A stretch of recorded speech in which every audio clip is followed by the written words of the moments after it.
Noticentro 1, CMI. Buenas noches, llegan las noticias. Los siguientes son los tres hechos más importantes del día de hoy en Colombia. El Banco de la República criticó el aumento del gasto público. El gerente del banco, Leonardo Villar, dijo hoy ante la Asamblea de la Asociación Bancaria que le preocupa el creciente aumento del gasto público. Ampliaremos esta noticia en nuestra emisión de las 9 de la noche. El gerente técnico del Banco de la República, Hernando Vargas, enumeró los tres grandes riesgos que enfrentará la economía del país el año próximo. Vargas presentó el informe de política monetaria en el que señala que los riesgos son alta inflación, elevado endeudamiento e incertidumbre sobre la pandemia y nuevas cepas. Ampliaremos esta noticia en la emisión de las 9 de la noche. El ministro de Hacienda, José Manuel Restrepo, reveló que Colombia ha recuperado 5,4 millones de empleos perdidos por la pandemia. El ministro habló en Expo Dubai. Dijo que la mayoría de los empleos fueron recuperados por el comercio y las industrias manufactureras. Esta noticia será ampliada en nuestra emisión nacional a las 9 de la noche. Las siguientes son las noticias más importantes del mundo hoy. Corte Penal Internacional abre investigación contra gobierno Maduro.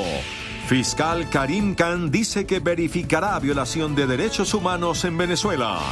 Desastre electoral del presidente Biden en Estados Unidos. Pierde gobernación de Virginia, tradicionalmente demócrata. Ganador republicano no es de Trump. Justicia de España autoriza extradición de Carlos Matos. Falta aval del gobierno. Descubren una de las principales causas del Parkinson. Abren la puerta para tratar la enfermedad. Agua de Estados Unidos es cóctel tóxico, revela estudio. Estados Unidos inicia vacunación a niños de 5 años. Inglaterra prevé meses oscuros por crecimiento de pandemia. Expresidente Macri ante la justicia argentina. Solo vacunados podrán ingresar a eventos en Bogotá. Habla secretario de Salud en Pregunta Yamil. Con Claudia Palacios y Margarita Ortega. En su último día de visita a Venezuela, el fiscal de la Corte Penal Internacional, Karim Khan, anunció la apertura de una investigación formal por violaciones a los derechos humanos de parte del gobierno de Nicolás Maduro. En Caracas se encuentra nuestro corresponsal Jesús Medina con los detalles. Jesús, buenas noches. Gracias por el pase de nuestros estudios de CMI desde Bogotá, Colombia. Luego de haber culminado su visita de 3 días del fiscal de la Corte Penal Internacional, Karim Khan, en una locución con el presidente de Venezuela, Nicolás Maduro Moros, mencionó que la Corte Penal Internacional pasa a la segunda fase de investigación, luego de haber culminado su primera fase, invocando el numeral 1 del artículo 53 de los Estatutos de Roma, en el que menciona que el Estado venezolano ha cometido algunos crímenes de lesa humanidad y serán investigados. Por posibles crímenes de lesa humanidad durante la represión de manifestaciones antigubernamentales en 2017, la Corte Penal Internacional abrirá una investigación formal contra Venezuela. Así lo dio a conocer el fiscal de la CPI, Karim Khan, en un encuentro en Caracas con el presidente Nicolás Maduro y tras una visita de 3 días que concluyó con un memorándum de entendimiento con el mandatario venezolano. Recordando que la Corte también forma parte de la Constitución de Venezuela y fundamentará su trabajo en el Estatuto de Roma, por lo que pidió no politizar y permitirle a la Corte realizar su investigación. Nosotros no somos políticos. We are guided by the principles of legality. Nos guían los principios de legalidad and the rule of law. Y el Estado de Derecho. And I ask everybody now, y les pediré a todos ahora, en este momento, as we move forward, a medida que avanzamos to this new stage, a esta nueva fase, to give my office, que den a mi despacho, a mi oficina, the space to do its work, el espacio necesario para llevar a cabo su trabajo. El documento firmado por Khan y Maduro también establece que en la fase preliminar no se ha identificado a ningún sospechoso ni a ningún objetivo y que la investigación tiene por objeto determinar la verdad y si existen o no motivos para formular cargos contra alguna persona. Respetamos su decisión como Estado. Por su parte, Maduro aseguró que respeta pero no comparte la decisión adoptada por la Fiscalía de la CPI. Bien, esto es todo por hoy. Devuelvo el pase a nuestros estudios de Canal 1 CMI en Bogotá, Colombia. En la cámara, Julio Ribarrí, Jesús Medina Zaine, de Caracas, Venezuela.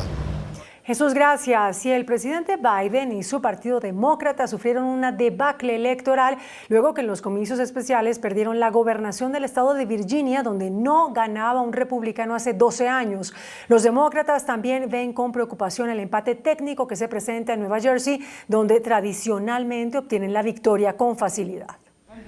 Los republicanos de Estados Unidos conquistaron la gobernación de Virginia, lo que no ocurría desde 2009, y están disputando la victoria en Nueva Jersey, en lo que supone un revés para el presidente estadounidense Joe Biden en su primera cita electoral tras llegar a la Casa Blanca. Con más del 95% de los votos escrutados, las autoridades electorales confirmaron la victoria del republicano Glenn Youngkin como nuevo gobernador de Virginia, un estado que desde hace 12 años ha sido gobernado consecutivamente por los demócratas, que actualmente ocupan la Casa Blanca con Joe Biden. My fellow Virginians, this is our moment. It's our moment for parents, for grandparents, for aunts, for uncles, for neighbors, to change the future of Virginia's children's lives, to change their Virginia journey. It's our time to turn that vision into a reality. Tras la derrota de los demócratas en Virginia, el presidente Joe Biden manifestó que el partido necesita producir para el pueblo estadounidense si quieren ganar. That, we have to move and make it clear that what we've done is increasing their look. People need a little breathing room. They're overwhelmed. And what happened was, I think we have to just produce results for them to change their standard of living and give them a little more breathing room. El resultado de las elecciones para gobernador del estado de Nueva Jersey se mantiene muy ajustado con el candidato demócrata Phil Murphy y el aspirante republicano Jack Ciarelli, prácticamente empatados con el 88% del voto escrutado, con lo que aún habrá que esperar para ver quién resulta vencedor. Por otra parte, en Minneapolis, la ciudad donde George Floyd murió a manos de un agente de policía blanco el año pasado, desencadenaron un movimiento de protesta mundial contra la policía y la violencia racista. Rechazaron una medida electoral que eventualmente habría reemplazado al Departamento de Policía de Minneapolis por un Departamento de Seguridad Pública administrado por la alcaldía. Este desastre electoral pone contra la pared al presidente Biden y a su partido de cara a las elecciones de noviembre del año entrante, cuando se renueva una tercera parte de la Cámara y todo el Senado. Biden, golpeado por una caída en su popularidad, bloqueado en el Congreso con su plan de inversión social, podría llevar a los demócratas a una de las peores derrotas en la historia política de Estados Unidos. La justicia española dio luz verde a la extradición hacia Colombia del empresario Carlos Matos. El tribunal sostiene que la nacionalidad española de Matos no es impedimento para que sea extraditado. La última palabra sobre la extradición la tiene ahora el gobierno español. A través de un comunicado, la Audiencia Nacional de España ratificó la autorización para la extradición a Colombia del empresario colombiano con nacionalidad española Carlos Matos, pues se considera que se cumplen todos los requisitos para proceder a la entrega de Matos, y afirman que la nacionalidad española de Matos no es impedimento para su extradición porque mantuvo su vinculación con Colombia. El empresario es solicitado en nuestro país por presuntos sobornos a funcionarios de la Administración de Justicia de Bogotá para obtener beneficios en un pleito legal judicial contra la compañía coreana Hyundai Motor Company. Matos quería asegurarse la comercialización exclusiva en Colombia de los vehículos de la marca. La última palabra sobre la extradición la tiene ahora el gobierno español, y de ser condenado podría solicitar el cumplimiento de la pena en España. Un grupo de investigadores en Estados Unidos logró identificar una de las principales causas del Parkinson, un impresionante hallazgo que abre la puerta a nuevos tratamientos. El Parkinson es la segunda enfermedad más común de las patologías neurodegenerativas tras el Alzheimer y afecta a 7 millones de personas cada año en todo el mundo. Y ahora un reciente estudio preclínico de la Universidad Northwestern de Chicago muestra que una de las causas del Parkinson es el deterioro del llamado complejo mitocondrial de las neuronas liberadoras de dopamina y el principal neurotransmisor del sistema motor del ser humano. El daño a las centrales eléctricas dentro de estas neuronas es suficiente para desencadenar desencadenar una secuencia de eventos que recapitula fielmente lo que ocurre con los circuitos cerebrales en el Parkinson. Este hallazgo, extraído de experimentos con ratones, abre nuevas puertas para comprender el desarrollo de esta enfermedad y permite estudiar nuevas terapias que puedan frenar la enfermedad e incluso diagnosticarla hasta 10 años antes de desarrollar los principales síntomas del Parkinson. Una organización estadounidense que vela por soluciones medioambientales reveló que el agua potable en Estados Unidos es un peligroso cóctel tóxico que contiene al menos 20 compuestos cancerígenos, así como pesticidas y hasta cianuro. El Grupo de Trabajo Ambiental, organización estadounidense que vela por soluciones medioambientales, identificó decenas de nuevos contaminantes en el agua potable durante los 2 últimos años. Esta empresa descubrió que los compuestos detectados pertenecen en su mayoría a las llamadas sustancias perfluoroalquiladas que pueden permanecer por mucho tiempo en el agua potable de decenas de millones de hogares. La organización también advirtió que el cóctel tóxico invisible incluye pesticidas, plomo, arsénico, subproductos de desinfección, elementos radioactivos, nitratos y muchas otras sustancias que se encuentran a menudo en el agua potable en niveles potencialmente inseguros. De este modo, los estadounidenses que beben agua del grifo están recibiendo potencialmente una dosis de contaminantes industriales o agrícolas que están relacionados con múltiples enfermedades como el cáncer, daños al sistema nervioso y al cerebro. La Casa Blanca anunció el inicio del plan de vacunación contra el COVID-19 para niños entre los 5 y los 11 años con la vacuna de Pfizer. Después de que los Centros para el Control y la Prevención de Enfermedades respaldaran el uso de emergencia de la vacuna contra el COVID-19 de Pfizer-BioNTech para menores de entre 5 y 11 años en Estados Unidos, la Casa Blanca celebró la histórica decisión. Bottom line, starting the week of November 8th, the kids' vaccination program will be fully up and running. Parents will have a wide range of options to schedule appointments and to get their kids vaccinated in settings they're familiar with and from providers they trust. El funcionario explicó además cómo será la organización de estas jornadas y cómo los padres de los menores podrán inocularlos para protegerlos del virus. State and local health departments are planning to launch thousands of community-based clinics, including at youth sporting events, fairs, zoos, and community centers. And across the country, schools will partner with vaccine providers to host vaccination clinics, with more than 6,000 clinics at schools being planned before the winter holiday break. Si bien alrededor del 58% de los estadounidenses están completamente vacunados contra el coronavirus, unos 28 millones de niños menores de 12 años no habían sido elegibles hasta ahora. La vacuna, que ha demostrado ser más del 90% efectiva para prevenir la infección sintomática en los menores, también proporcionará una vía para tener que imponer menos cuarentenas o cierres de escuelas y más actividades al aire libre y libertades normales. Un informe presentado por un grupo de expertos de Reino Unido concluyó que se avecinan meses difíciles por el rápido aumento de los contagios y muertes por COVID-19 que podrían llegar a sus peores niveles en el invierno. El Reino Unido podría enfrentar una Navidad potencialmente problemática respecto al manejo de la pandemia del coronavirus debido al relajamiento de la población pese a que la crisis aún no ha terminado.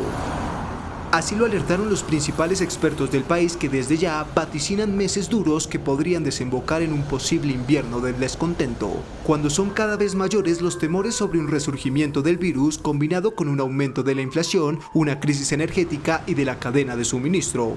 De hecho, el subdirector médico de Inglaterra, Jonathan Bantam, dejó en evidencia su fuerte preocupación debido al rápido aumento de los niveles de contagios antes de la temporada de otoño, que hacen prever unas tasas de casos muy altas en invierno si la población no deja de creer que la pandemia ya acabó. Incluso encendió las alarmas porque las muertes por coronavirus están aumentando y apuntó a la existencia de señales de que los contagios estarían penetrando de nuevo en grupos sociales de edades avanzadas que una vez más estarían en riesgo. Entre tanto, en Países Bajos estallaron las protestas luego de que el gobierno anunció la reimposición del uso de tapabocas y otras medidas para tratar de contener la nueva ola de COVID que golpea a Europa. Luego del anuncio del gobierno de Holanda de imponer nuevamente restricciones a partir del 6 de noviembre para contener la nueva ola de COVID-19 que golpea a Europa, en las que se reimpuso el uso del tapabocas, se reducirán las actividades nocturnas y de aforos en espacios públicos, los ciudadanos estallaron en contra. Decenas de manifestantes se enfrentaron con la policía en La Haya. 13 personas fueron detenidas por insultar y arrojar piedras y fuegos artificiales a los oficiales. Las infecciones por COVID-19 en los Países Bajos han estado aumentando durante un mes después de que la mayoría de las medidas de distanciamiento social fueron eliminadas a fines de septiembre y alcanzaron su nivel más alto desde julio la semana pasada. El aumento ha obligado a muchos hospitales a recortar la atención regular nuevamente para dejar espacio para casos urgentes de COVID-19. Y Alemania, que está siendo golpeada por una cuarta ola de COVID-19, provocada principalmente por contagios de personas no vacunadas, anunció que prepara el endurecimiento de las restricciones a quienes se nieguen a ser inmunizados. La mayor economía de Europa experimenta un preocupante repunte de los casos de COVID-19 desde hace algunas semanas y solamente en las últimas 24 horas en Alemania se registraron más de 20.000 nuevos contagios y 194 muertes, una incidencia cercana a los niveles de mayo. Cifras que confirmarían que esta nación es golpeada con fuerza por una cuarta ola de la enfermedad que es atribuida por las autoridades alemanas a una pandemia masiva de personas no vacunadas. La misma canciller saliente, Angela Merkel, reclamó aplicar restricciones a quienes no se han vacunado contra el COVID-19, que pueden ir desde la prohibición de entrada a determinados lugares públicos o la exigencia de una costosa prueba diaria para acudir al trabajo, además del uso obligatorio de tapabocas. Actualmente, poco más del 66% de la población ha sido completamente inmunizada. Sin embargo, los ingresos hospitalarios de pacientes COVID han aumentado un 40% en esta última semana y en cuidados intensivos el aumento fue de un 15%. Cumplido el plazo que había impuesto el gobierno de Estados Unidos para que todos los funcionarios y empleados federales estén vacunados, las autoridades confirmaron hoy que al menos 12.000 miembros de las Fuerzas Armadas se negaron a ser inmunizados. Alrededor de 12.000 miembros en servicio activo de la Fuerza Aérea y la Fuerza Espacial de Estados Unidos no recibieron la primera dosis de una vacuna contra el COVID-19 antes de la fecha límite que estableció el secretario de Defensa, Lloyd Austin. El personal no vacunado representa alrededor del 3% de los 326.000 miembros en servicio activo de estas dos ramas de las Fuerzas Armadas, que en conjunto han alcanzado una tasa de vacunación del 97%, muy superior a la del público en general. Según funcionarios, muy pocos miembros informaron que no se vacunaron por razones médicas. Las autoridades militares aún no han determinado qué consecuencias específicas habrá para los miles de miembros que no cumplieron con la orden. La Organización Mundial de la Salud aprobó el uso de emergencia de la vacuna india contra el COVID-19, que se llama Covaxin. Este sería el octavo inmunizante contra el COVID en ser aprobado en el mundo. La Organización Mundial de la Salud autorizó el uso de emergencia a una vacuna contra el COVID-19 desarrollada en India, lo que avala un fármaco que los reguladores del país autorizaron mucho antes de completar las pruebas avanzadas de inocuidad y eficiencia. La vacuna india entra así en el portafolio de la OMS, que hasta ahora incluía las fabricadas por Pfizer-BioNTech, Moderna, Johnson & Johnson, AstraZeneca, Sinovac y Sinopharm. La aprobación de uso de emergencia da a estas vacunas la posibilidad de entrar en el programa COVAX, creado por la OMS en cooperación con otras agencias para distribuir a bajo precio y de forma equitativa dosis de vacunas anti-COVID en todo el mundo. Esta vacuna tiene una eficacia del 78% y la OMS recomienda administrarla en 2 dosis con al menos 2 semanas de diferencia entre la primera y la segunda. Según la organización, es extremadamente apropiada para países de ingresos bajos y medios por su facilidad de almacenamiento. La Comisión Interamericana de Derechos Humanos presentó hoy ante la OEA su informe sobre las violaciones de los derechos humanos en Nicaragua. Dijo que los comicios solo buscan perpetuar en el poder a Daniel Ortega a partir de un régimen del terror que comete crímenes de lesa humanidad. Denunciando impunidad estructural y crímenes de lesa humanidad, la CIDH presentó su informe llamado Concentración del Poder y Debilitamiento del Estado de Derecho en Nicaragua. Un duro documento en el que la Comisión Interamericana consideró imposible que se puedan adoptar medidas que aseguren la realización de unas elecciones libres, justas, transparentes y pluralistas en la nación centroamericana. Para el organismo, los comicios que serán celebrados el próximo domingo solo buscan perpetuar en el poder al presidente sandinista Daniel Ortega, quien para la CIDH ha convertido a Nicaragua en un estado policial que se basa en un régimen de terror. y exigimos libertad. De hecho, para la comisión, las votaciones ocurren en un clima de represión y cierre de los espacios democráticos en el país, alertando que solo en el último año fueron detenidas arbitrariamente más de 30 personas, incluidos 7 precandidatos a la presidencia que permanecen privados de la libertad. Y un sacerdote es el nuevo perseguido en Nicaragua, luego de que durante su homilía hiciera un llamado para que sus feligreses no salgan a votar este domingo, en lo que calificó como el circo de Daniel Ortega. Él es Vicente Martínez, el párroco de la iglesia Santa Lucía de Matagalpa, en Nicaragua, quien se volvió famoso luego de que se volviera viral el video en el que le pide a sus feligreses no presentarse al circo electoral el domingo 7 de noviembre, cuando se realicen las elecciones en las que Daniel Ortega buscará reelegirse como presidente de Nicaragua tras 14 años gobernando el país.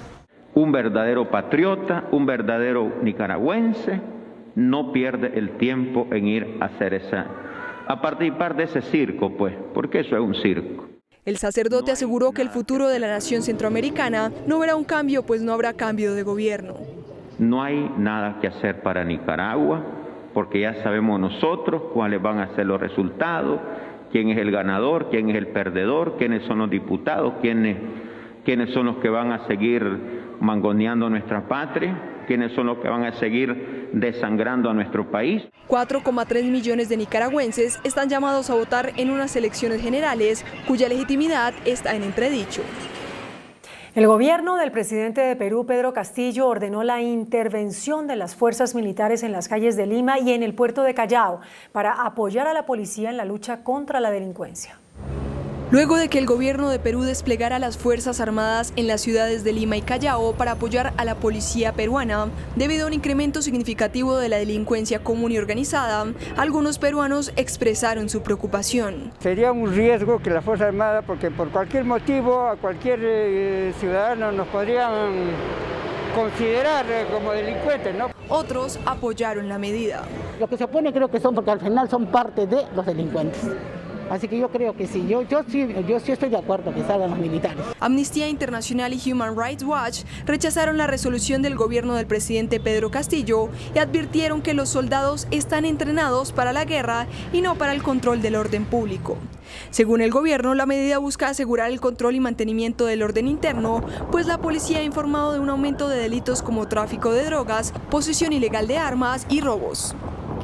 Y seguimos en Perú, donde tras el escándalo desatado por haber organizado una fiesta de Halloween en su casa, a pesar de haberlas prohibido para todo el país, el ministro del Interior de Perú tuvo que presentar su renuncia al cargo. El presidente del Perú, Pedro Castillo, aceptó la renuncia de Luis Barranzuela al cargo de ministro del Interior y anunció que en las próximas horas tomará juramento a quien le sucederá en ese cargo. A través de sus redes sociales, el presidente Castillo recalcó que el compromiso de su gobierno sigue siendo el de garantizar la gobernabilidad del país.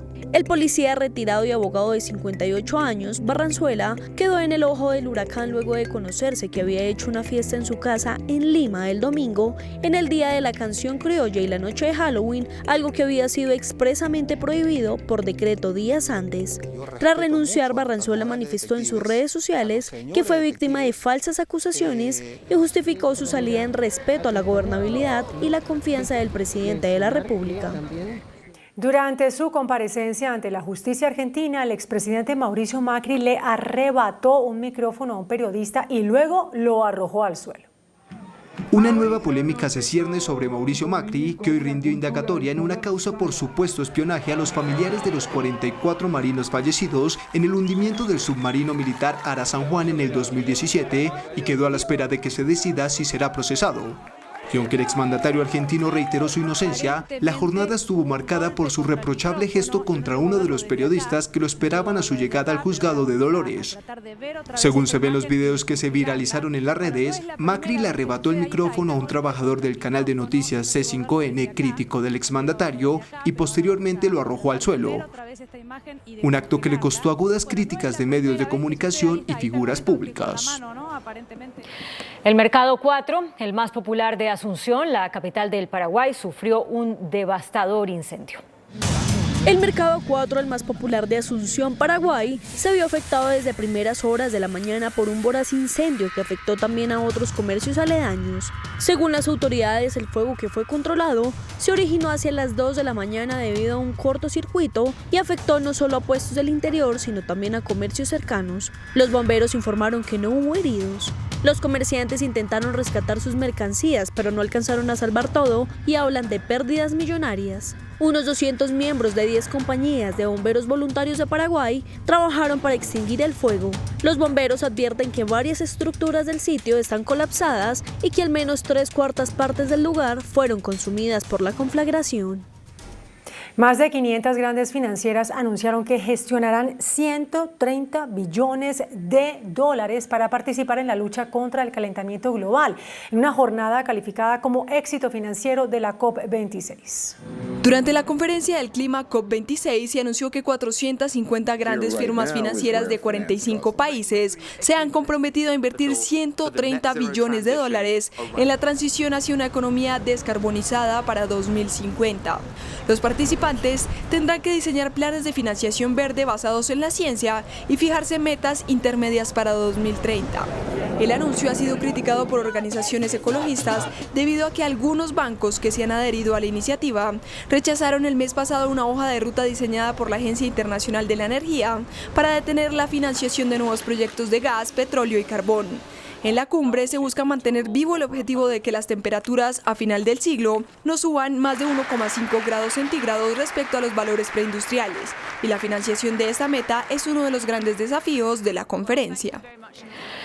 Cientos de personas participaron en una insólita convocatoria hecha por un grupo de ultraderecha considerado como conspiracionista, conocido en Estados Unidos como QAnon. Según esa organización, hoy se iba a llevar a cabo la resurrección del hijo de John F. Kennedy en el lugar donde el presidente fue asesinado. John F. Kennedy Jr. reaparece en Dallas 22 años después de su muerte para anunciar que se presentará con Donald Trump a las elecciones presidenciales de 2024 en Estados Unidos. Esta es la teoría que reunió en Texas a cientos de adeptos del movimiento conspirativo QAnon, simpatizantes del expresidente Trump, quienes esperaban que el hombre reapareciera a eso del mediodía, anunciando la vuelta del republicano a la presidencia y su candidatura a la vicepresidencia. Un mensaje subido de una cuenta de QAnon aseguraba que Trump se convertiría entonces en rey entre reyes. Claramente, la reaparición no se produjo y horas después los pocos seguidores de QAnon que quedaban en la plaza se fueron por la lluvia. La Reserva Federal de Estados Unidos, el banco central de ese país, anunció que comenzará a reducir los estímulos de emergencia para la economía estadounidense.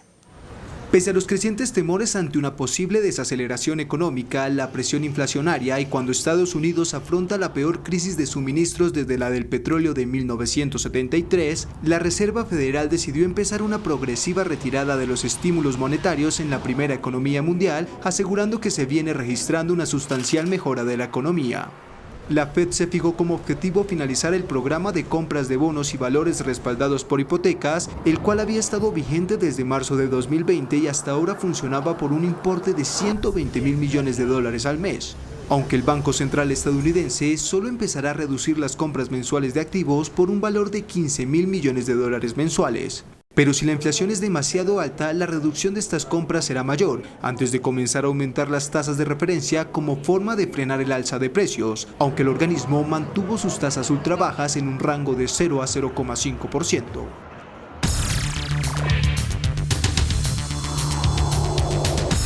Muy buenas noches. El presidente de la República y el ministro Ruiz de Salud anunciaron hoy en París que se reabre la nación para todos los eventos públicos siempre y cuando los asistentes presenten su carnet de vacunación. Nuestro invitado de esta noche es el señor secretario de Salud de Bogotá, el doctor Alejandro Gómez, para comentarle que la iniciativa inicial fue de él, de la alcaldesa, porque desde hace varios días anunciaron que Bogotá se reabriría el próximo 16 de este mes. Así que, doctor Gómez, ¿cómo va a operar la ciudad abierta para quienes tengan su carnet de vacunación? Muy buenas noches, Yamid, muy amable y gracias por el contacto. Sí, estamos contentos de poder decirle a la ciudadanía en Bogotá, de repetirle como lo hicimos la semana pasada, que nuestros actuales niveles, no solo de vacunación, que están supremamente buenos y sobre eso podemos ahondar, sino también de ocupación de unidades de cuidados intensivos y el nivel de positividad que está más o menos en el 3%, nos permite tomar este tipo de decisiones. Son las decisiones que hemos tratado de tomar desde el momento mismo que empezó la pandemia. A partir del 16 de este mes, del martes después del segundo puente de noviembre, se podrán tener aforos hasta del 100% en todos los eventos en la ciudad de Bogotá, eventos deportivos, iglesias, en espacios de diversión, discotecas, etcétera. Pero será necesario para estos aforos del 100% que las personas presenten su carnet de vacunación. Y es que estamos invitando a toda la ciudadanía, Yamid, a quienes tienen solamente una dosis, a que la completen. Tenemos todas las dosis para completar sus esquemas, y a quienes por cualquier razón no se han vacunado, o bien a que lo hagan con Janssen, que es de una sola dosis, o a que inicien su proceso de vacunación antes del fin de semana del 15, de suerte que para esa semana del 16 cuenten pues con su carnet de vacunación o con el código QR que expide el Ministerio, que les permita acceder a todo este tipo de actividades que esperamos se puedan desarrollar. Doctor Gómez, ¿qué quiere decir nivel de positividad del 3%? Estupenda pregunta, Yamid. Son 3 los indicadores que nos permiten tomar estas decisiones. Decíamos que el porcentaje de ocupación de UCI, eso ya lo manejamos todos. Lo segundo, el nivel de vacunación, que en Bogotá dosis completas están por encima del 65% hoy, y con una sola dosis están por encima del 82% de la población vacunable. Positividad nos referimos a cuántas pruebas de PCR salen positivas por cada 100 que tomamos. Y es que en nuestro peor momento, Yamid, tomábamos una muestra positiva y una negativa. O sea, tuvimos una positividad casi del 50%. De cada 2 muestras, una era positiva. Hoy, de cada 100 muestras, 3 son positivas. A eso me refiero con nivel de positividad. Son el porcentaje de pruebas PCR que resultan positivas de cada 100. En este instante, pues en Bogotá, como le digo, son 3 de cada 100, y eso nos permite decir que estamos en un momento epidemiológicamente muy distinto al que nos obligó a tomar las medidas de confinamiento que en su momento fueron necesarias.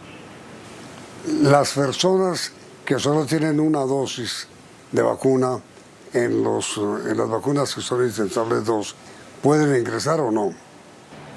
Sí, señor, pueden ingresar. Y pueden ingresar porque hay algunas personas que por cualquier razón no habían accedido a los servicios de vacunación y puede que no hayan pasado sus 28 días para poner la segunda dosis. Nuestro propósito no es limitar el ingreso de la gente, de verdad, Yamid. Nuestro propósito es que la gente se vacune. Eso es lo que estamos buscando, no solo en Bogotá, sino en toda Colombia y en el mundo. Que tengamos más y más personas vacunadas para que el nivel de riesgo de contagio sea menor y el nivel de enfermedad grave sea menor. Entonces, si usted tiene un carnet de vacunación con una sola dosis, también podrá ingresar, pero la invitación, por supuesto, es a que complete su esquema de vacunación. O sea, la promesa de cobertura, la promesa de protección de la vacuna se logra con las 2 dosis, no con una. De modo que a todas esas personas que por cualquier razón no han llegado a la segunda dosis, esa diferencia que hay en Bogotá entre el 65 y el 82, ¿sí? Están casi 12 puntos porcentuales, tal vez más, deberían acudir a tener su segunda dosis para estar completamente protegidos, pero con una dosis también se va a poder ingresar. Ahora mire, doctor Gómez, ¿cuántos habitantes tiene Bogotá? Bogotá tiene alrededor de 7,5 millones de habitantes. El cálculo que hacemos de la población vacunable, así la llamamos en el momento en que nos impusimos la meta, son de 6.600.000 personas. 6.600.000 personas somos las personas de Bogotá mayores de 12 años. ¿Sí? Esa es la población que pretendíamos vacunar y Bogotá se impuso una meta del 90%. Para el próximo 15 de noviembre estamos esperando que de esos 6.600.000 vacunables, aproximadamente el 70% ya tenga las 2 dosis. Es probable que con una dosis estemos como en el 85%. Esos son niveles de vacunación muy buenos, de verdad que muy buenos. Creo que en ninguna otra parte del país, tal vez una o dos ciudades tienen niveles parecidos a los que tiene Bogotá, pero esos niveles de vacunación nos permiten este tipo de decisiones. Entonces, frente a su pregunta, de los 7,5 millones, los vacunables son 6,600 y nuestra meta es vacunar 6 millones de ellos. Qué bueno. ¿Y cómo resultó el comportamiento de Bogotá con los niños, doctor Gómez, con los niños de 3 años? El día de ayer habíamos logrado vacunar más de 16,000 niñas y niños, en lo que fue domingo, lunes festivo y el martes. O sea que vamos muy bien. Esta es una población que tiene particular sensibilidad por la vacunación. Los niños y las niñas, usted lo sabe, todas las familias, las madres, padres, los cuidadores, son cuidadosos con el tema del carnet de vacunación, el programa ampliado de inmunización. Es con este tipo de cuidado que las familias tienen las que nos ha permitido que los lleven a los puntos de vacunación. Y mire usted, con ocasión de la vacunación de las niñas y niños se han vacunado adultos también que por cualquier razón no lo habían hecho.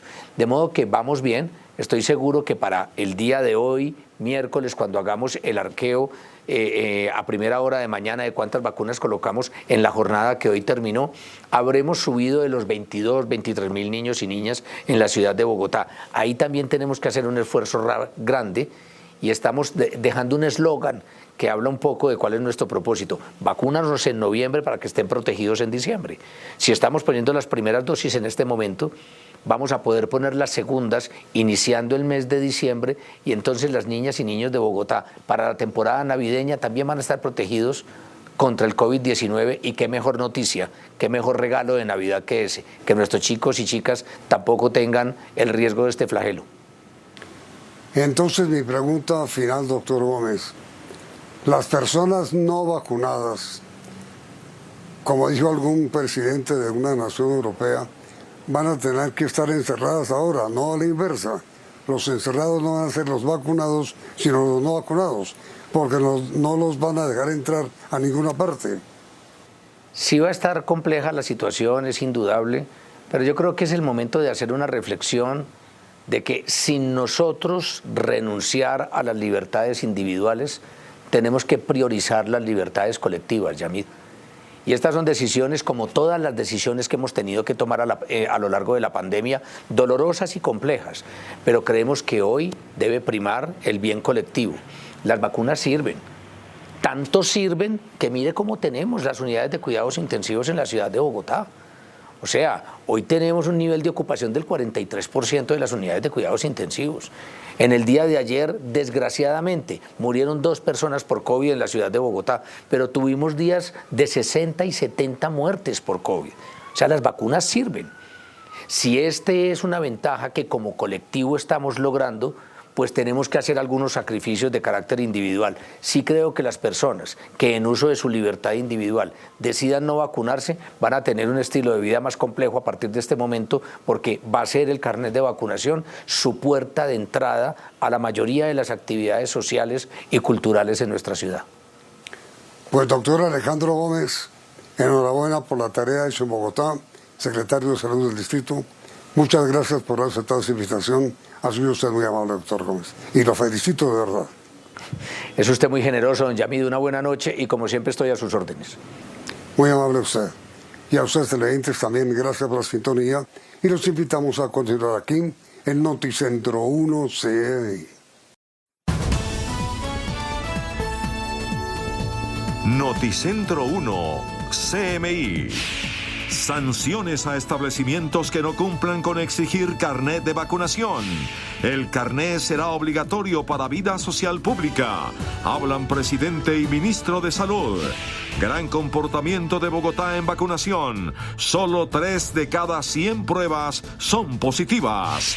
Alerta del gerente del Banco de la República, Leonardo Villar, por aumento del gasto público. 5.4 millones de empleos se recuperaron, revela ministro de Hacienda. Se pierden cultivos por heladas en Cundinamarca.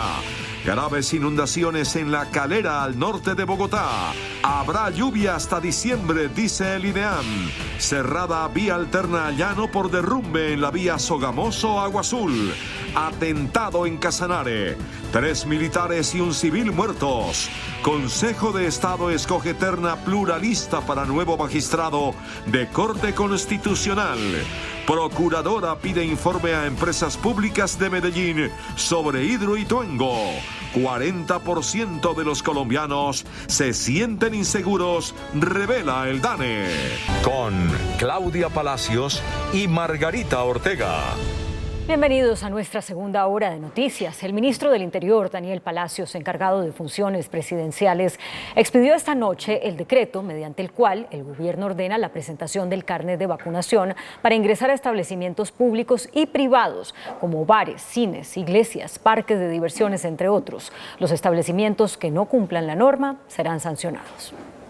Mediante el decreto 1408 expedido hoy, el Gobierno Nacional obliga a que sea presentado el carnet de vacunación para ingresar a sitios que manejen público masivo. En el que se evidencie como mínimo el inicio del esquema de vacunación como registro sine qua non para el ingreso a eventos presenciales de carácter público o privado que impliquen asistencia masiva para bares, gastrobares, cines, discotecas, lugares de baile, conciertos, casinos, bingos y actividades de ocio, así como escenarios deportivos, parques de diversiones y temáticos, museos y ferias. Y explica el ministro del Interior qué les pasará a los establecimientos que no exijan el carnet de vacunación. Acarreará sanciones al establecimiento. Quiere decir al establecimiento que incumpla con la exigencia del carnet de vacunación para el ingreso a ese establecimiento. Junto con el Ministerio de Salud, habrá un monitoreo especial para saber si se adicionan novedades y a quiénes más cobija este decreto. Y es que desde París el presidente Iván Duque anunció que a partir del 16 de noviembre se exigirá el carnet de vacunación a los mayores de 18 años en todas las actividades donde se presenten aglomeraciones. Desde la capital francesa informa el enviado especial de Noticentro 1 CMI, Carlos Ruiz. ¿Qué tal? Muy buenas noches. El anuncio de la medida del gobierno colombiano de hacer obligatoria la presentación del carnet de vacunación para quienes acudan a sitios de ocio como bares, restaurantes o espectáculos deportivos, lo hizo el presidente Iván Duque al terminar una reunión con su colega de Francia, Emmanuel Macron, a quien visitó en el Palacio del Elíseo. El mandatario colombiano está realizando una visita de menos de 24 horas a la capital francesa y desde aquí autorizó la expedición del decreto mediante el cual hace obligatoria la presentación del carnet de vacunación.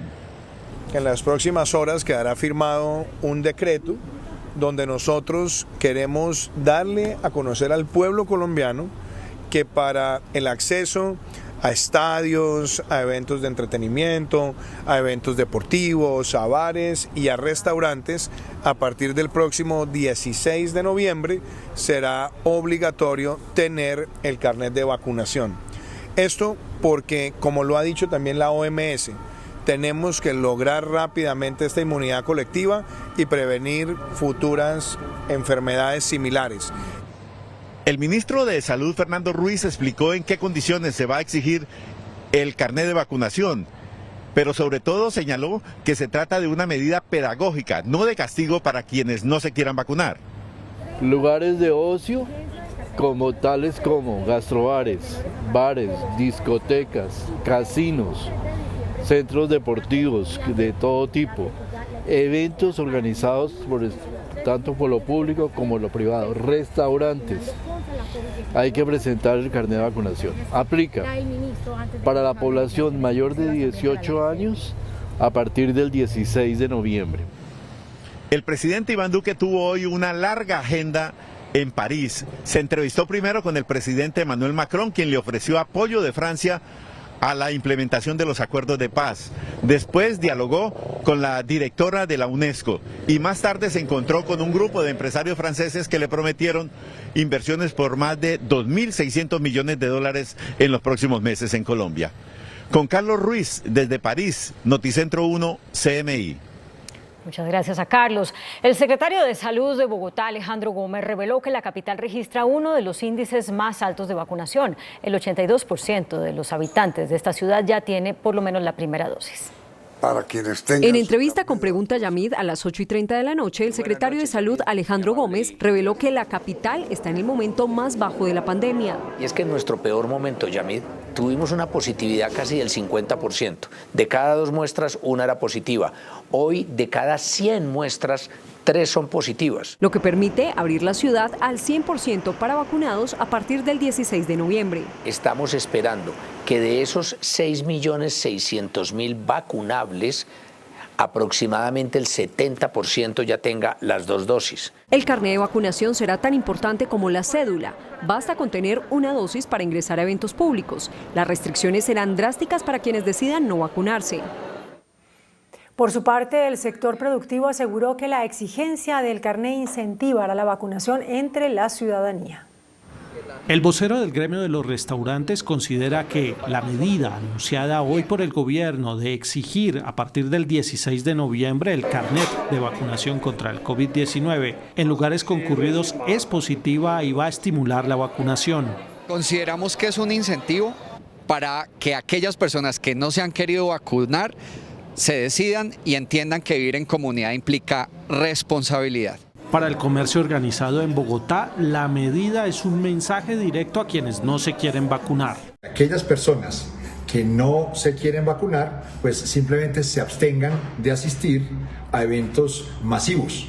Esa es la regla y todos debemos cumplirla. Los gremios hacen un llamado a la responsabilidad de los asistentes a sitios concurridos. Colombia, entre tanto, reportó un leve aumento en los contagios con COVID-19 en el conteo de las últimas 24 horas. Las muertes disminuyeron. Suben los contagios y bajan las muertes por COVID-19 en Colombia. Este miércoles el Ministerio de Salud confirmó que otras 1.697 personas se infectaron de COVID-19. Los casos activos bajaron a 11.880. Las muertes reportadas en las últimas 24 horas, otras 32. El total de fallecidos por COVID-19, 127.380. Recuperados aumentan con otros 1.800 para un total de 4.851.007 recuperados. Y las cifras de los últimos 4 días, el domingo 31 de octubre, 1.710 contagios, 23 fallecidos. 1 de noviembre, 1.590 casos, 30 fallecidos. Ayer, 1.425 casos, 37 fallecidos. Hoy 1.697 casos, 32 fallecidos. En el inicio de la convención bancaria en Cartagena, el gerente del Banco de la República, Leonardo Villar, alertó sobre el crecimiento del gasto público. El gerente del Banco de la República, quien intervino en la versión número 55 de la convención bancaria que se realiza en Cartagena, señaló que el déficit fiscal este año sería muy grande debido al gasto público. Y la perspectiva para el año 2022 también implica que sigue siendo mayor. Este año el gasto del gobierno central va a ser del orden de 24.8% del Producto Interno Bruto. Advirtió sobre las decisiones que deberá tomar el próximo gobierno para estabilizar las finanzas públicas. Lo cierto es que tal como están las cosas, la perspectiva de déficit para el año entrante es una perspectiva que todavía implica un déficit de cerca del 7% del PIB, de acuerdo con las cifras oficiales, y que el proceso de ajuste posterior va a ser extremadamente lento y va a requerir decisiones muy fuertes que van a implicar dificultades no despreciables para los gobiernos venideros. Finalmente, el gerente del emisor reiteró la proyección de crecimiento para este año del 9.8%. Por su parte, el gerente técnico del Banco de la República, Hernando Vargas, presentó una radiografía de los riesgos que hay para la economía de Colombia para el año próximo. En su habitual informe sobre política monetaria, el Banco de la República identifica los riesgos económicos que enfrenta el país, que tienen que ver con una inflación que pueda seguir subiendo, un alto endeudamiento público y el déficit, y la incertidumbre sobre la pandemia y la aparición de nuevas cepas del coronavirus. El gerente técnico del emisor, Hernando Vargas, explicó que Colombia puede incluso ser más vulnerable en ciertos aspectos que otros países. Colombia es particularmente frágil porque entre los países emergentes es de los países que mayor déficit externo, déficit en cuenta corriente tiene. La recuperación plena del empleo enfrenta un rezago. El grueso del brinco del desempleo se explicaría por cuestiones más asociadas con la demanda y con los excesos de capacidad de la economía. El Banco de la República estimó que el crecimiento de la economía en el tercer trimestre pudo haber sido de 12,7%. El ministro de Hacienda, José Manuel Restrepo, anunció que Colombia ya recuperó 5.4 millones de empleos que se perdieron con la pandemia. Expo Dubái ha sido el escenario de inversiones en el mundo y donde Colombia viene ofreciendo oportunidades de negocio para un mayor crecimiento de la economía. El ministro de Hacienda, José Manuel Restrepo, destaca el mercado laboral con la reactivación. Ya se han recuperado 5.4 millones de puestos de trabajo, un 88,4% que se perdieron con la pandemia. Necesitamos generar empleo productivo, empleo estable. Y empleo estable sobre todo para las mujeres, sobre todo para la juventud. Los inversionistas destacan la economía colombiana por su estabilidad. En esta región del Golfo Arábigo, sobre todo, se está viendo a América Latina como su reserva alimentaria, que eso es lo que somos, unos países tropicales, unos países que tenemos una cantidad de ventajas en términos de producción de alimentos, en términos de estabilidad también económica. La generación de empleo se observa en sectores como comercio, la industria y actividades artísticas. El presidente de FENALCO, Jaime Alberto Cabal, sostuvo que la decisión de adelantar la prima para el sector público representará ventas hasta de 6 billones de pesos.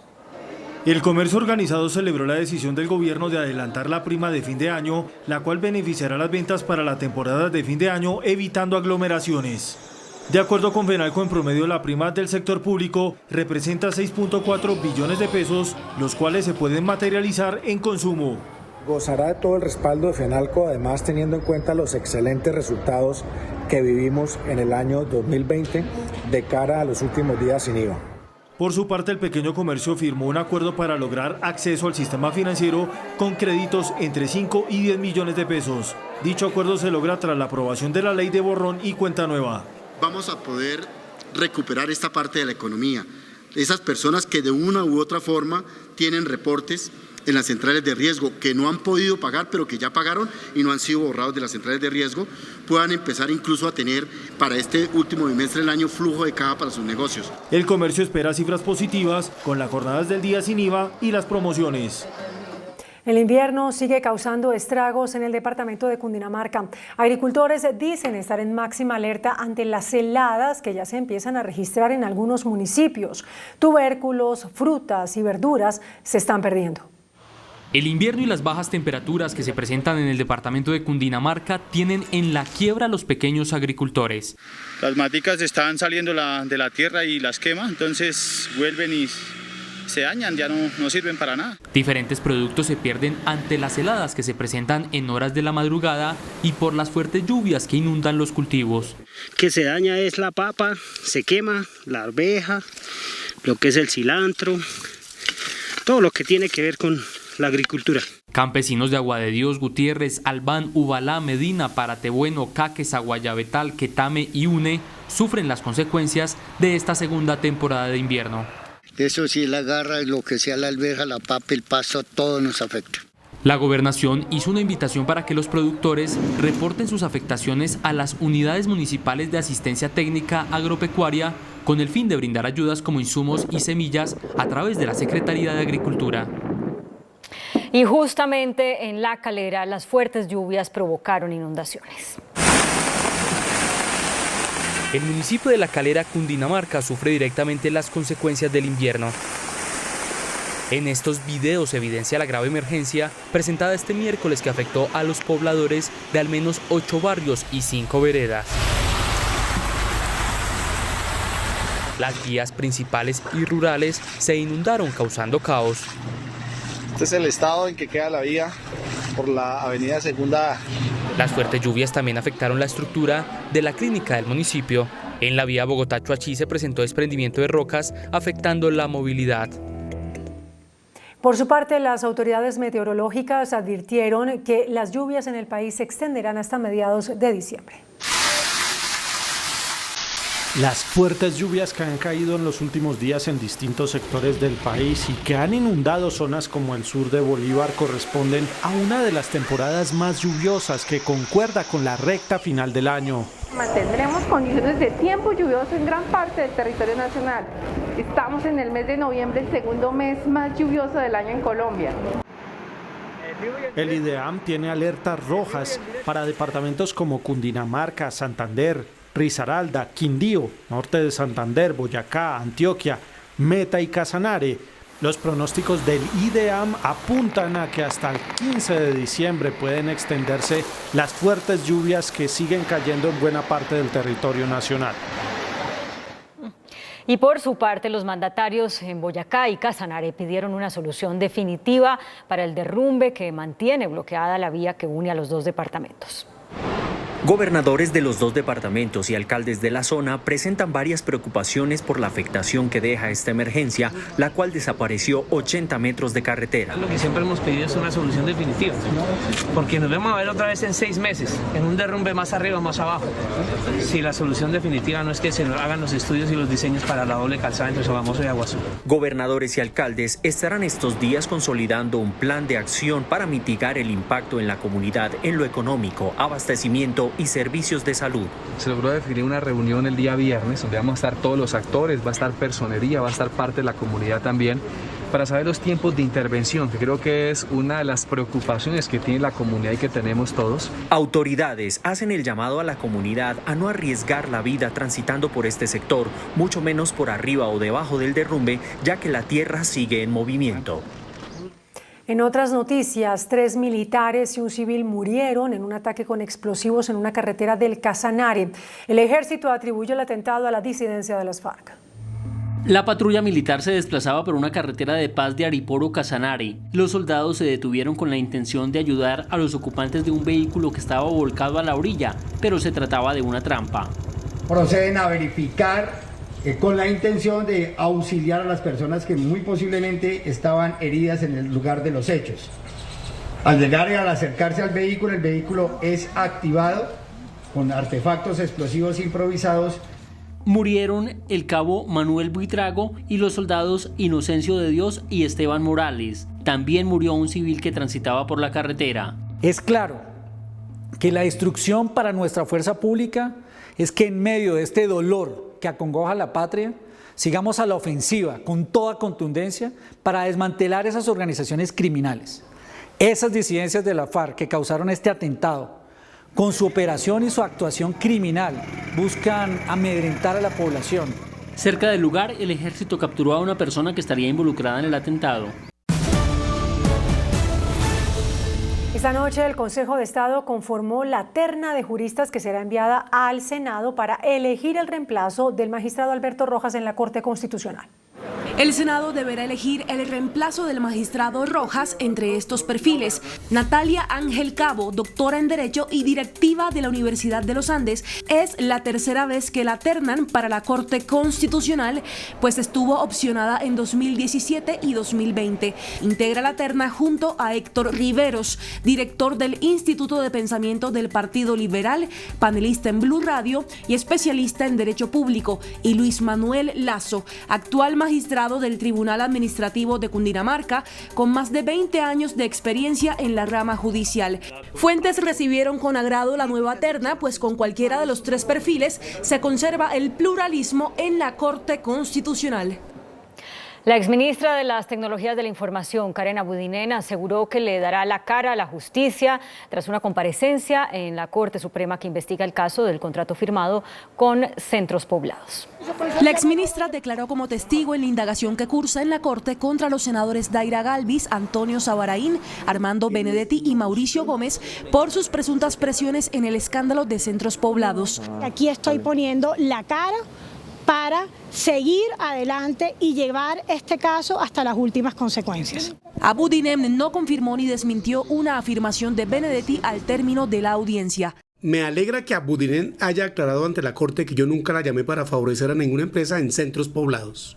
Ante la suspicacia que generó un viaje internacional, Abudinem dice que le dará la cara a la justicia, pues insiste en que ella fue la que denunció el escándalo de centros poblados. No me iré por nada del mundo, ni pediré asilo político, ni voy a pedir tampoco, ni me tengo por qué escapar de la justicia. En esta diligencia, la senadora Galvis evitó las cámaras y el senador Sabaraín juró por Dios. Si tuviera una Biblia aquí, se lo juraría con mi mano sobre la Biblia. Jamás, nunca hablé con la ministra sobre ese tema de centros poblados. La defensa del Ministerio de las Tecnologías en el caso de centros poblados se pronunció frente a una eventual negociación de Emilio Tapia con la Fiscalía. Dice que se opondrá a cualquier acuerdo si no se reintegran los dineros del anticipo del contrato. Por segunda ocasión, Emilio Tapia acudió al búnker de la Fiscalía para rendir indagatoria dentro del caso Mintic Centros Poblados. La Fiscalía estudia la posibilidad de llegar a una negociación con Tapia, quien busca beneficios a cambio de contar lo que sabe del caso. Al respecto, el abogado Iván Cancino, quien defiende al Ministerio de las TIC, acreditado como víctima en este proceso, señaló que no se oponen a un posible preacuerdo de Tapia con la Fiscalía. Toda colaboración que ayude a recuperar el dinero será apoyada por la víctima. Cualquier colaboración que no sea referida a recuperar el dinero o a descubrir si hubo corrupción en el ministerio, no la apoyaremos. Sin embargo, la Fiscalía también está trabajando en una segunda imputación de cargos contra Emilio Tapia por los delitos de lavado de activos y peculado. La Procuraduría pidió información a empresas públicas de Medellín sobre el futuro del proyecto Hidroituango.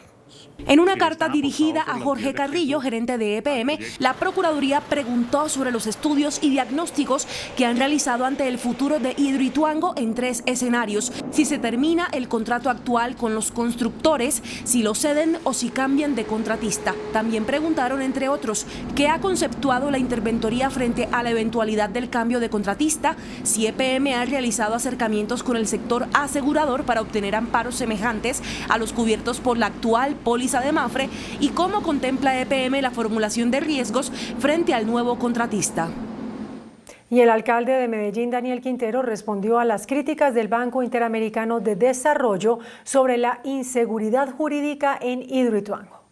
El alcalde de Medellín, Daniel Quintero, respondió esta noche al presidente del BID que se están tomando las decisiones adecuadas justamente para que no haya incertidumbre en el proyecto Hidroituango. Con el Banco Interamericano de Desarrollo hemos estado trabajando de la mano, le hemos presentado el árbol de decisiones del proyecto y ellos, como nosotros, están convencidos de que EPM está tomando las decisiones técnicas adecuadas que implican el cambio de los contratistas en este proceso. El mandatario dijo que los contratistas se comportan como pícaros para evadir el pago de los daños en el proyecto hidroeléctrico. Tenemos unos contratistas que se comportan como pícaros, que están tratando de no pagarle a Colombia los daños que han ocasionado y por los cuales ya han sido sancionados en primera instancia. Aunque aún no se define fecha de prórroga a los contratistas ni la licitación, el alcalde mantiene firme la no continuidad de los constructores en el proyecto.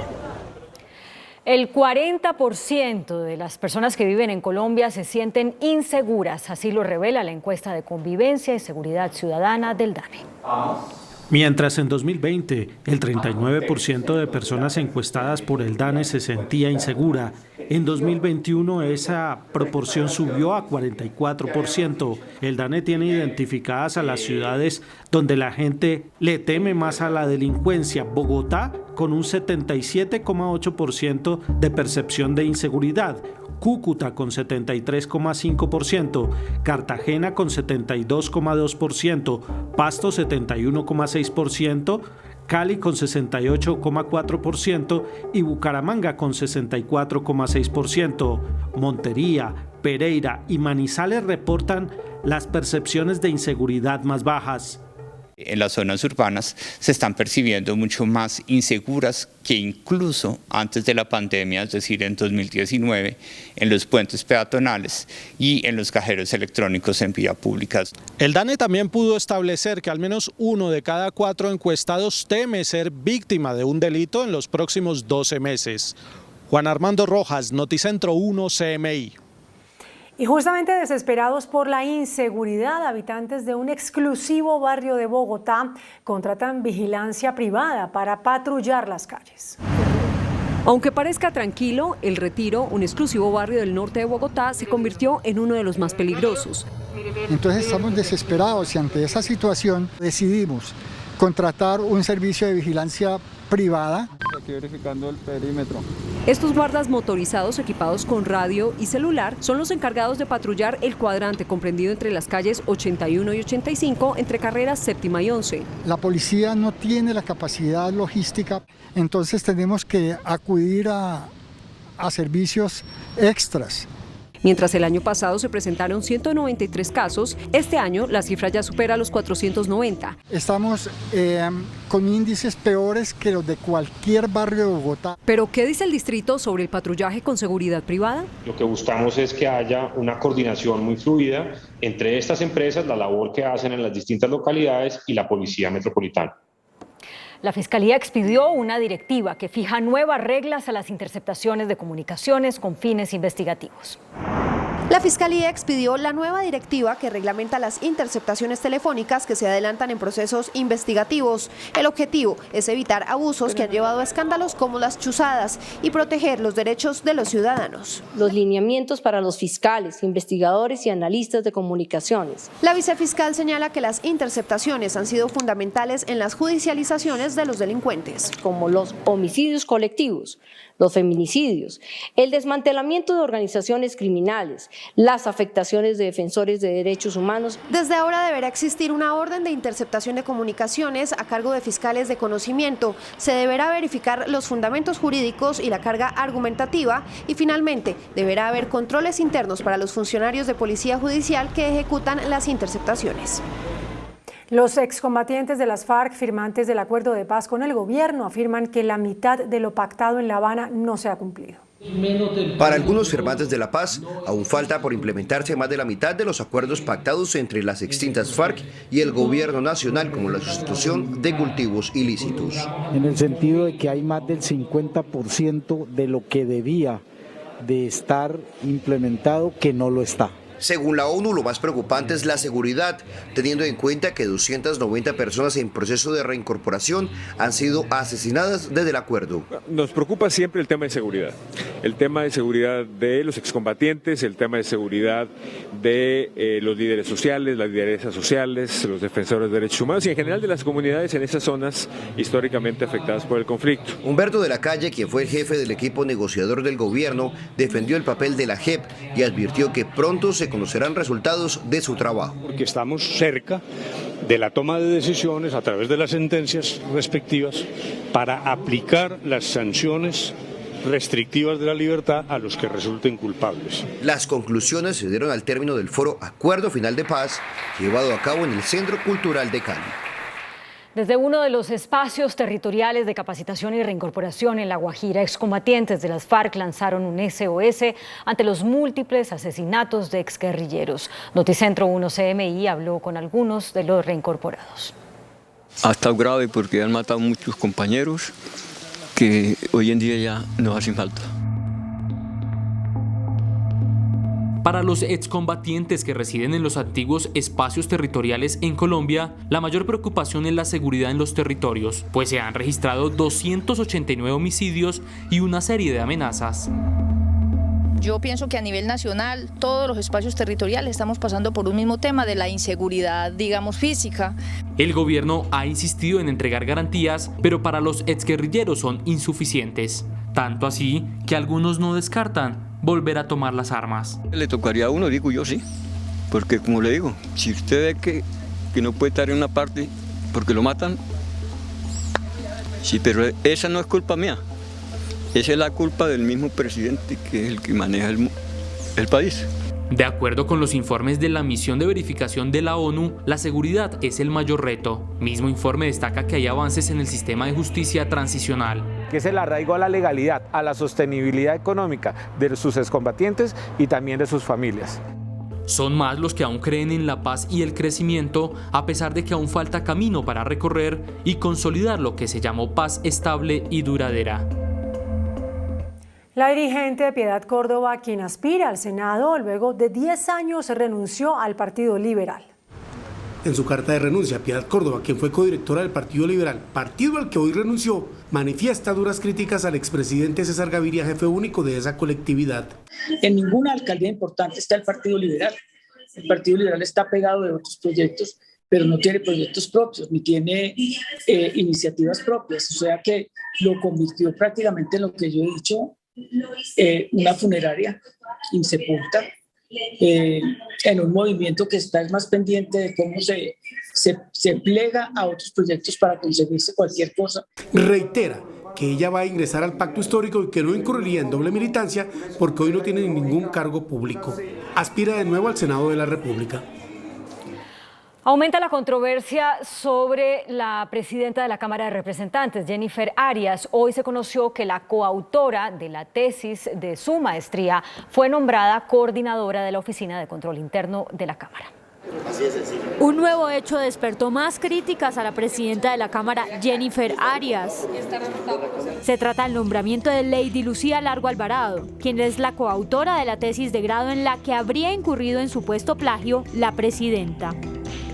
Largo Alvarado fue designada por Jennifer Arias como coordinadora de la Oficina de Control Interno de la Cámara de Representantes en agosto. Así está ratificado en la página web de la corporación, en la que dice que Lady Lucía Largo Alvarado es abogada, especialista en Derecho Administrativo y magíster en Gobierno y Políticas Públicas.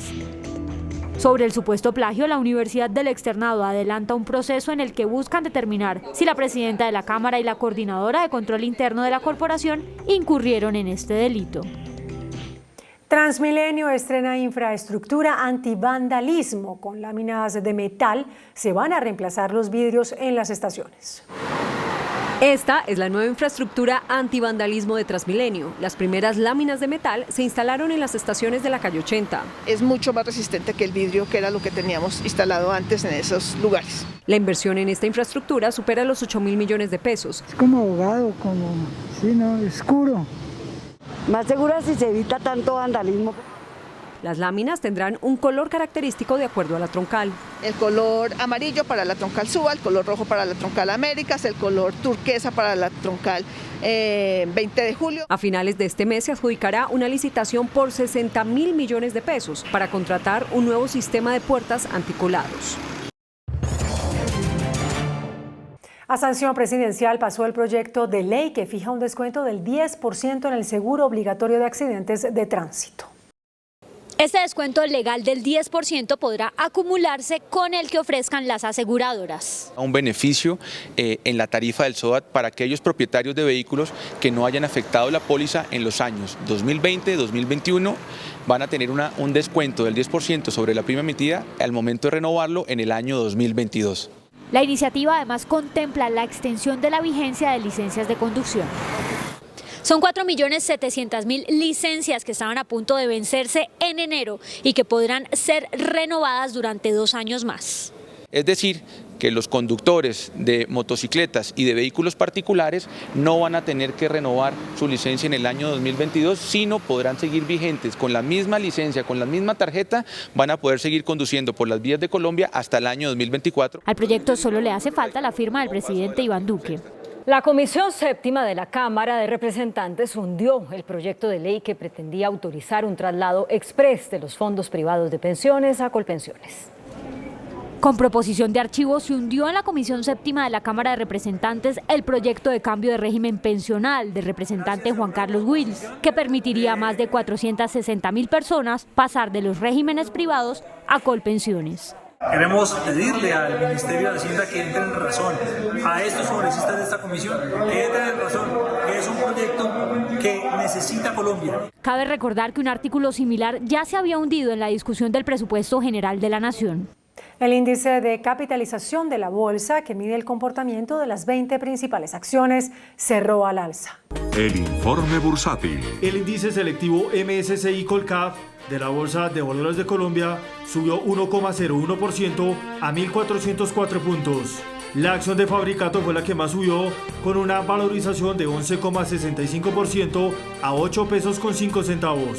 La acción del Grupo Éxito fue la que más bajó, con una pérdida de 2,29% a 11.500 pesos. La acción más negociada de la jornada fue la de Preferencial Bancolombia, al movilizar más de 26.000 millones de pesos, con una variación positiva del 1% a 34.390 pesos.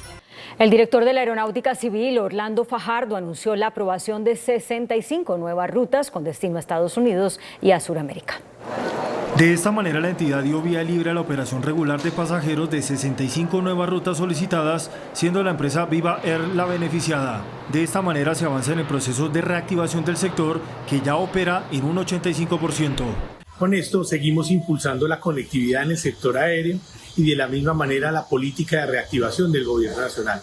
Las rutas conectarán a distintos puntos de Colombia con destinos de Estados Unidos, Centro y Suramérica. Con las principales ciudades de Estados Unidos, como Washington, Nueva York, Boston, entre otras. La adición de las rutas también incluye destinos nacionales. Noticentro 1 CMI presenta una empresa comprometida por Colombia. La participación de la mano de obra femenina fue clave en la construcción del mayor parque solar de autogeneración de energía que se ha construido en el país. Cenit contribuirá de manera importante al proceso de transición energética del país con la instalación y puesta en marcha de esta planta de generación solar de 62 megavatios.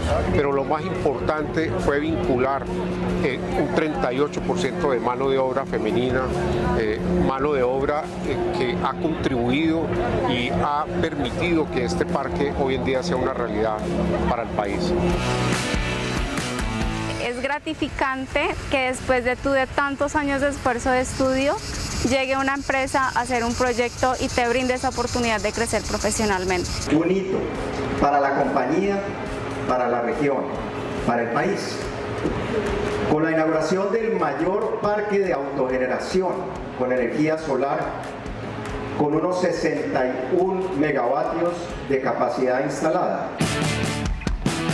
Se siente el compañerismo, el trabajo en equipo, no hay discriminación para nada y pues contenta porque nos tengan en cuenta nosotras las mujeres.